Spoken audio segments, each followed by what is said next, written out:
নমস্কাৰ প্ৰিয় দৰ্শক, আজিৰ অন্য এটি ভিডিঅ'লৈ আপোনাক আন্তৰিক স্বাগতম জনাইছো। প্ৰিয় দৰ্শক, পত্নী আন কাৰোবাক ভাল পালে কেনেকৈ বুজিব? পত্নী যদি আন কাৰোবাক ভাল পায়, ইয়াক বুজাৰ উপায় কি?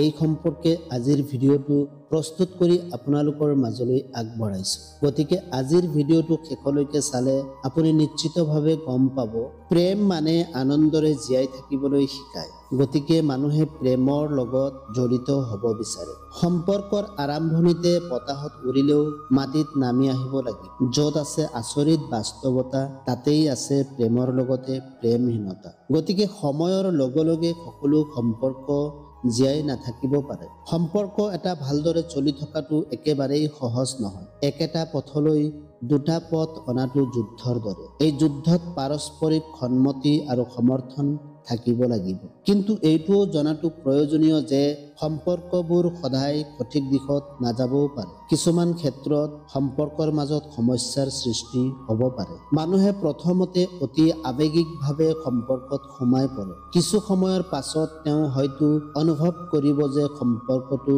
ঠিক নহয়। তেতিয়া সি সেই সম্পৰ্কটোৰ পৰা ওলাই আহিব বিচাৰিব। সম্পৰ্কত আন কাৰোবাক ভাল পোৱা বা প্ৰেমত পৰাটো নৈতিকভাৱে ভুল হ'লেও সেয়া অস্বাভাৱিক। কিছুমান লক্ষণৰ দ্বাৰা আপুনি বুজিব পাৰিব যে আপোনাৰ পত্নী আন কাৰোবাৰ প্ৰেমত পৰিছে নেকি। যদি আপোনাৰ পত্নী আন কাৰোবাৰ প্ৰেমত পৰিছে, তেন্তে আপুনি কেনেকৈ জানিব? আপুনি এই বিষয়ে জানিবলৈ আজিৰ এই ভিডিঅ'টো অলপো স্কিপ নকৰাকৈ ভিডিঅ'টো শেষলৈকে চাওক। কথা কোৱা কমাই দিয়া।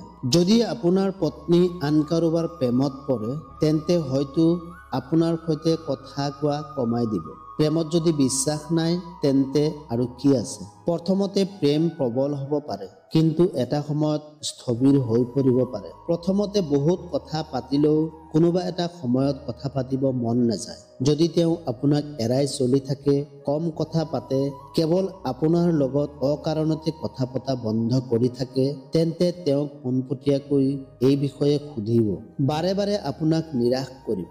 আপোনজনক সন্মান কৰাটো জৰুৰী। যদি আপোনাৰ প্ৰেয়সীয়ে আপোনাক তুচ্ছ জ্ঞান কৰিবলৈ চেষ্টা কৰি থাকে, তেন্তে আপুনি জানিব যে কিবা এটা ভুল হৈছে। কাৰণ এইটো একেবাৰেই সাধাৰণ লক্ষণ নহয়। এনে আচৰণ কৰিলে বুজিব লাগিব যে সম্পৰ্কটো বহু দূৰলৈ নাযাব।